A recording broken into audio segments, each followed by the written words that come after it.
What is going on? Bo and Kendall here, your favorite YouTubers. With Feels Like Home Construction. We're super excited to have you back to this channel. We really appreciate you guys watching. We appreciate the growth that we've been having. And, you know, if there's something that you want to see on our channel, we'd be happy to put a comment below, and we'll make sure to launch that video next. Yes, and if you are new here, welcome. And in today's video, we're going to teach you the 5 things you need to know before investing in real estate. And that's whether you're going out to build your first property, not being the builder, but just being the investor, or going out and buying an existing property. We're going to teach you what to do, from where to start, because we've had a lot of phone calls lately of people asking us those questions. And so we figured just a video would be the easiest way to get it taken care of and help you guys out. Yeah, and we also want to help you out there if you are just getting started like we were and you're trying to figure out what you want to do. If you want to build or buy, you need to talk to a banker. We're going to tell you all the important things that you need to know before you do that. Now, let's get into it, guys. So the biggest thing is that people wonder of how to get started is money. You really got to have money or some sort of equity to be able to go out and do your first real estate deal, or whether it's your 100th real estate deal. A bank has many requirements whenever you're going there to do the deal with them. Kendall's going to go ahead and show you some of those. Yes, so when you're walking into the bank, like Bo said, they're going to want to know how much money you have, how much equity you're going to put towards the deal. And the biggest thing is, if you are building or buying, they're going to want your 20% down. Do you have the money to be able to put the money down for the deal? Yeah, they're going to look back at your last 2 to 3 years of financials, your tax returns, pretty much kind of go through to see what you have put back and see how smart you are with your money. Every bank will do this. They just want to know that, hey, look, if you can handle your money, then I know that you can handle the bank's money. That's kind of how they look at it. They're also going to look at your credit. They want to make sure you have good credit, because if you walk into the bank and you have missed payments all through on your credit report. I know it's different when you have a business, but they're going to also look back at your personal too and just think, hey, these people might have missed a lot of personal things. They just want to make sure you're all around, right. You have your stuff down. Yeah, in the banking world, you have to look good on paper, for sure. Low debt, good credit score, like Bo said. They're going to want you to be basically kind of perfect in some sort of sense, because you are going in talking to a bank that is essentially going to loan you their money. So they want to make sure that they're covered on their end with things. Yeah. And another big one is experience. That was the main, I think, concern when we walked in there, because, we are younger, or I guess we look younger, and a banker just wants to know is, look, if I'm going to give you this money, whether you're buying an existing property or building a new one, then what experience do you and Kendall have? Why should I give you this money if, have you done rentals before? Do you own a triplex? Do you own a duplex? Do you own single family properties? Or at least have you managed them before? Looking at the real estate options, what have you done in real estate that makes me want to believe in you to give you our money from the bank? Right, and I think that was a hard thing when we first started going into banks, because our age, I don't know if that played any factor in it, but at some banks I felt like it did, and they thought, what kind of experience do these kids have to be able to take on a property or a deal that we're essentially loaning the money to them for?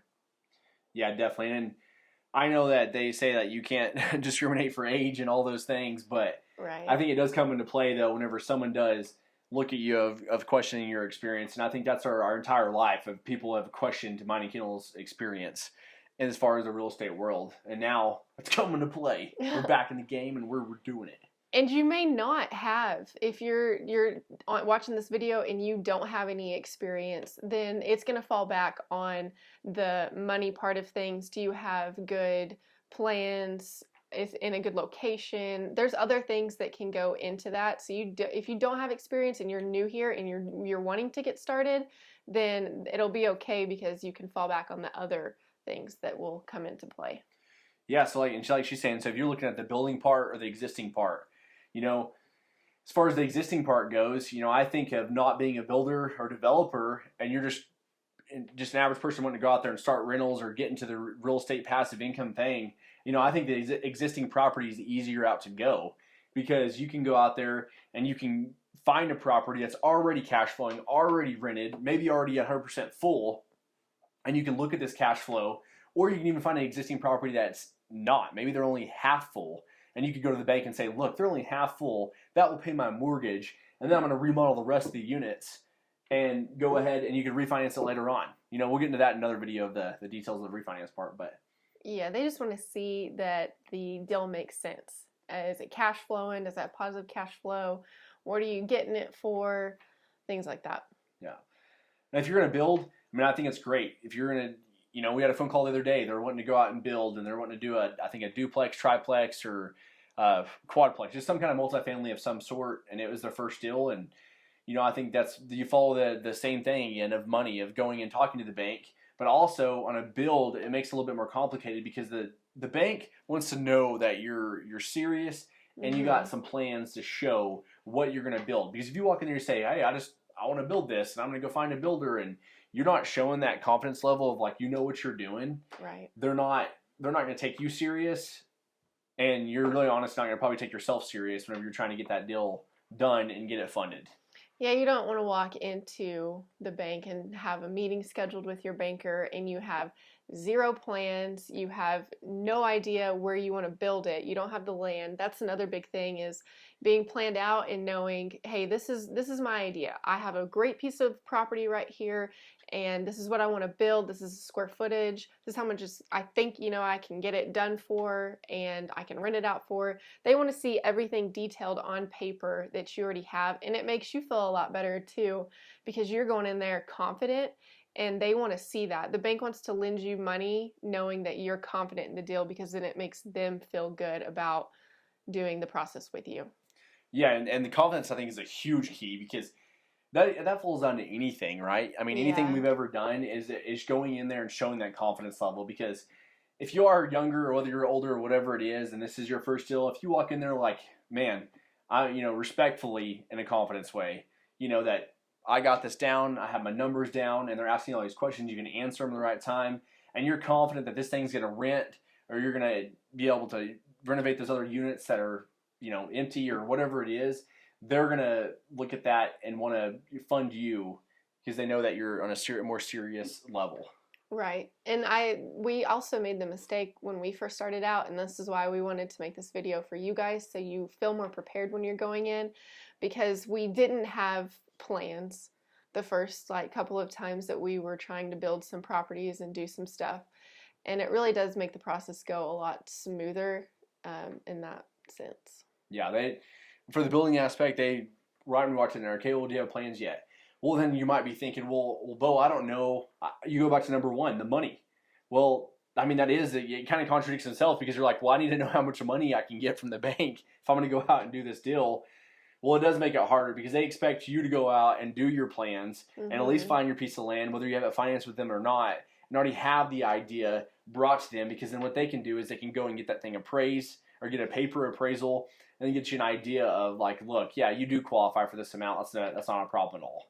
The biggest thing too is relationships. And I believe that you shouldn't go out there and just find whatever bank will loan you the money, because you also, this whole world, this whole sales, whatever you're in, is all about relationships, whether it's life, because you have those right relationships, and it makes it a lot funner too. Because when we walk into the bank now, I'm actually excited to see our banker. I'm actually excited to tell him about more deals that we got going, and he's excited because he's going to get to loan the money for those deals.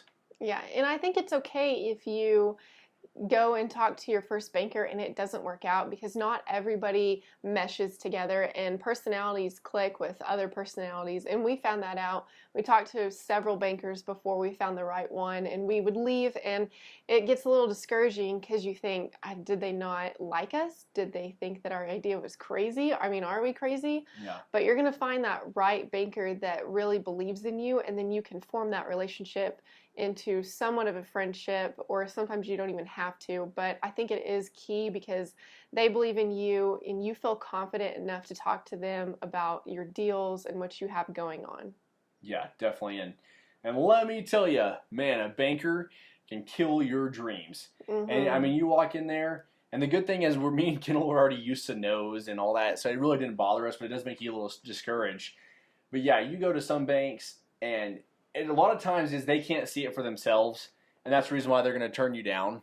And I think that once you find that right banker, you'll know. And I'm super grateful that those banks along the way told us no, because obviously we'll never use them again. But in our future deals, we'll stick with our bank for that we like now, and I think it just works out good of building that quality relationship or finding that relationship with somebody that works good with you and you work good with them. Yeah, it's definitely the most important, besides having a plan, having everything ready to go and established when you walk in there, so you know what you're talking about, and then having that relationship with your banker is the most important. And it will get discouraging sometimes if you do have to go to multiple bank Mm-hmm. meetings. It does get discouraging and it's tiring because you think, I have to pitch this again, and did I mess it up the first time? What did I leave out that was supposed to be in there? What did I do wrong? But I promise you that you'll find that right person and the person that will do the deal with you, and it all works out how it's supposed to. If you've made it this far through the video, we would please like and subscribe to our channel. We greatly appreciate it. It lets you know that you love our content, and also lets the YouTube algorithm know that you're liking our stuff. Yeah, that's really what we have for you for this video. We tried to keep it short, simple, and sweet, but also get to the point. Make sure that you do those 5 things. You have your money situation sorted out.